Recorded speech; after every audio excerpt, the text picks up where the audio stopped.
I'm Kaylee, and today we're talking about troubleshooting your reading slump. Why are you in a reading slump, and how can you get out of it?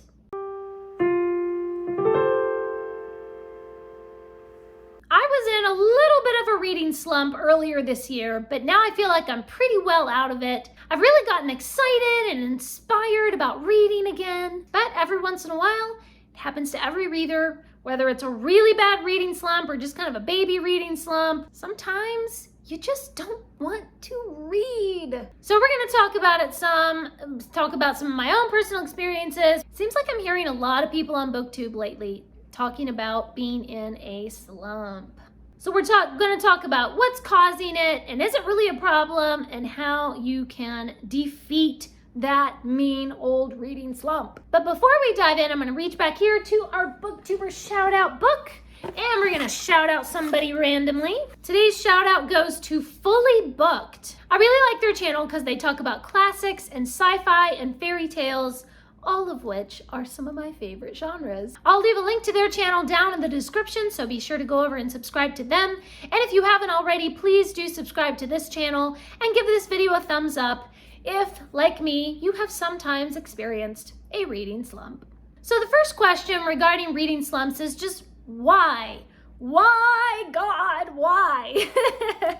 What is causing it? Why are you having a reading slump? In my experience, it could be that I read a book that I really didn't like, and it just kind of put me off reading. I'm just like, forget it, I'm just sick of this. I just want to watch TV. I just want to do something else, play piano or go for a walk or something. I'm just tired of reading right now. I don't know, maybe it just left a bad taste in your mouth, and every other book that you pick up after that just seems kind of lackluster. Or it could be that you're in a reading slump because you've had a life change. Maybe a life event has happened.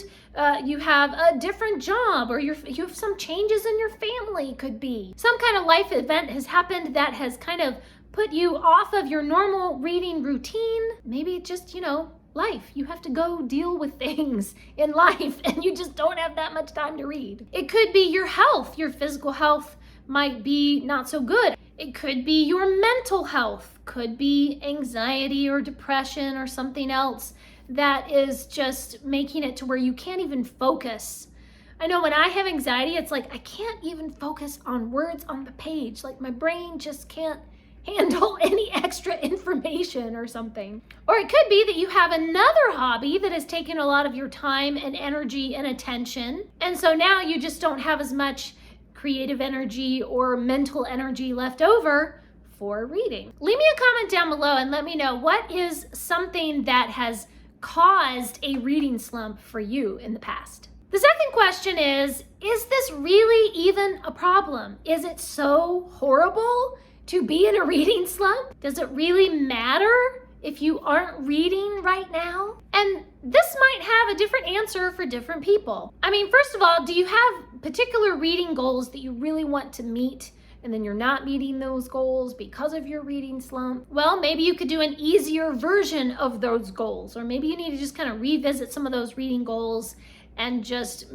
bring it down to a more manageable number. There is nothing wrong with reassessing a situation and coming up with goals that fit your life, that fit your situation. Another thing, it might not be like your personal reading goals, but you might have reading obligations with a book club or a read-along or a read-a-thon that you're hosting or something. It might be that you might need to just take a break from book club for a while. Just say, sorry guys, I'm not gonna be there this month. Maybe I'll see you next month. I just need a break. People need a break sometimes. Or contrary-wise, you could use those reading obligations and reading goals as motivation to pull yourself out of your reading slump. It just kind of depends. You just have to kind of figure out your situation and what feels right for you right now. It might be a time to scale back, or it might be a time to use those reading goals and reading obligations like a book club or something to kind of pull yourself up by your bootstraps. This might be the time to lean into that reading slump. Maybe just do other things for a while. Catch up on your TV shows. Do some knitting, learn to play an instrument, take a cooking class, just cook a lot of yummy food. There are so many other things to do in our lives that are worthwhile and beneficial and fun, and it is really nice to take a break from reading and do some other things. Aha. There is no guilt here. There's no guilt allowed. You are allowed to be a person, a human person who needs a break. I hereby give you permission to be a human. And I feel like a lot of the time for me, books kind of become my identity. My identity is I'm a reader. That's who I am. That's how people know me. Oh, Kaylee? Yeah, she reads. So then what if I'm in a reading slump, and what if I'm not reading? Suddenly I'm having an identity crisis. But I'm here to tell you, reading is not your identity. You are you, and you are allowed to just be you. Sometimes reading is part of that, and sometimes it is not. Your identity and your value and your worth is not tied up in the books that you read. Let me just say that again.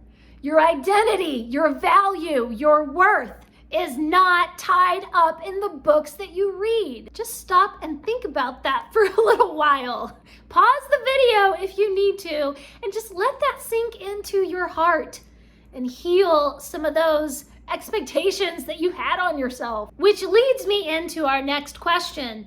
Do my reading expectations align with reality? Maybe your average reading every year has been a certain amount, but it's unrealistic to think that you will always, every year, read that same amount all the time for the rest of your life. There's a quote that I really love that talks about how flowers don't bloom all the time. They rest and they grow in other ways, and they shoot out leaves and roots in other directions that strengthens them so that then some of the time they can bloom and then rest and grow in other ways. So we should let ourselves do that in every area of our lives and with our reading as well. For myself, I feel really obligated to always write a very extensive analytical review when I review a book. It's gotten to the point where it's just not very often that I just read for fun.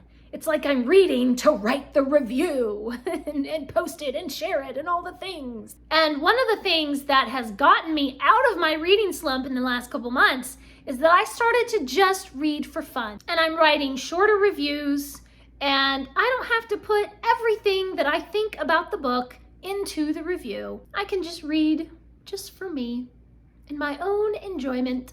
Okay, the next question we're going to ask ourselves, am I reading the right books for me? Are you reading the right type of books? Is it the right size? First of all, maybe you're just picking up too many really big, huge books and you just need a short little novella. Are you picking up the right genre? Something that really gets you inspired about reading and gets you excited to dive in? Maybe you feel like you should be reading a certain genre or a certain age range, and you're just picking up books that you feel like you should read and you're not really enjoying them. I'm telling you right now, there is a very special magic when you find the right book. All right, our next question that we're going to ask ourselves is, how are you prioritizing your reading? If you really want to pull yourself out of that reading slump, then it needs to be a priority to sit down and read. Do you have enough time to read? Just ask yourself, try to look at it without judgment. Just kind of notice, how is my day usually going? How does my week usually go?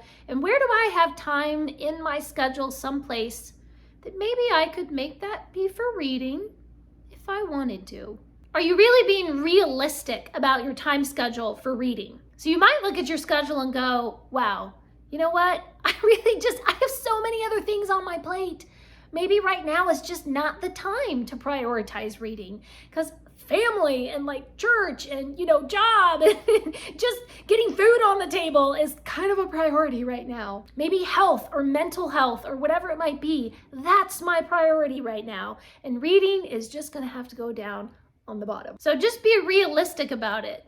Really look at your schedule and figure out for yourself, is it realistic for me to prioritize reading in my time, in my schedule? And then take away judgment from that and forgive yourself for having time or not having time or whatever it might be. The other thing, and this is what happens to me most of the time, is I look at my schedule and I say, oh yes, I've got 2 hours to read. Great, the time is there. Okay, but do I have the energy? Do I have the brain space to read? Maybe not. Maybe not. If you're finding that you sit down to read and it's just like you just can't focus and you just don't have the it feels like an effort. Feels like it's just too much effort to try to focus and read. There are a few things that I think you could try in order to free up some space in your brain, right? Set aside your phone. Stop staring at the TV. Stop scrolling through your phone. It seems like when we're scrolling Instagram or TikTok, whatever, that it's calming and like restful. It's mindless. I don't have to think about it too much. I just scroll and I just kind of take in information. But really, you're exhausting your brain, okay? It feels like it's restful, but it's actually not. And I am very, very guilty of that. And I need to stop scrolling so much. Another thing you can do is journal to clear space in your mind. Just journaling and getting it all out onto paper, that what you're thinking and feeling and doing and your long to-do list of responsibilities, get it all out onto paper, and then you can kind of set that aside and you've cleared a little bit of brain space. Now I can take in this lovely story or this nonfiction or biography or whatever that I'm reading. I have a little space in my brain to read. So something that I found really helps me is meditation. It's like I just kind of reset my mind and I find this inner stillness. Meditation does not have to be like some fancy woo, mystical something. Just sit quietly for 5 minutes and focus on your breathing. That's all. Your brain just needs a little quiet time. For me, I like to meditate on Bible verses. Or sometimes I just meditate on one very simple phrase, just like Christ is peace. And I'll just kind of say that over to myself, Christ is peace. And it brings me peace. Speaking of meditation, our next question is, are you being realistic about your ability to focus and concentrate when you read? Like I've said before, when I have anxiety or maybe a little bit of depression, I just feel like I've got this brain fog and I cannot focus. I'll read the same paragraph 3 times and have no idea what it said. If you're having health issues, mental health, or maybe just you didn't sleep well last night and you're just having a bad day, it can just be so difficult to focus and your attention span is like 0. So maybe start with some easier books, maybe children's books, just to kind of get something in front of your face that is a book.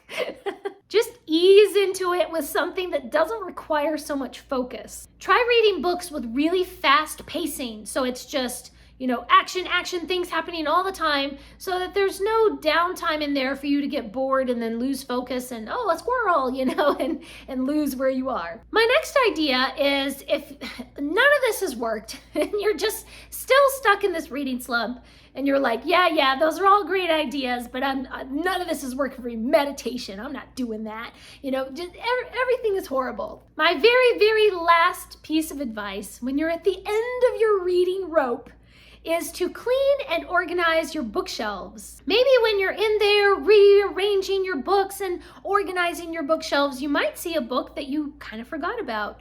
Maybe you flip it open and get lost in the moment and get lost in the story, and you never know, something might inspire you. And at the very least, even if you didn't get inspired, then you have nice, clean, well-dusted, beautiful books, reorganized in a nice new way, and at least you got something done. But you never know, just touching the books, flipping through the pages, it might spark your interest again. Whenever I reorganize, I find it really difficult not to pick up a book and just start reading it. If you've liked some of these ideas and you feel like you want to explore your reading a little bit further, you can always download my free workbook that I wrote, the Your Best Reading Life workbook. Maybe you want to explore what reading really means to you. Maybe you want to realign your goals in a more realistic way. You can go over to my website and download the workbook for free. Please leave me a comment down below and let me know, what is your best tip,